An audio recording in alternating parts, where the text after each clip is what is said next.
చూడండి, ఈ video first video. దీని క్వాలిటీ ఎలా ఉందో చూడాలి. అప్లోడ్ చేస్తాం. వాయిస్ క్వాలిటీ కూడా టెస్ట్ చేయాలి. ఇక్కడ దూరంగా గుర్రం ఉంది, హార్స్. అది కనిపిస్తుందో లేదో తెలియట్లేదు. యూట్యూబ్లో చూడాలి. చూడండి, ఇక్కడ కార్స్ ఉన్నాయి.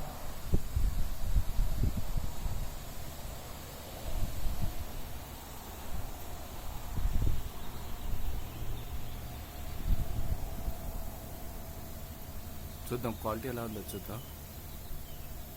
క్వాలిటీ బాగుంటే కనుక బయట ఒకసారి పిక్చరైజేషన్ వీడియో ఒకసారి బయట తీద్దాం. ఓకే, ఇప్పుడు 1 minute వీడియో తీస్తున్నాం.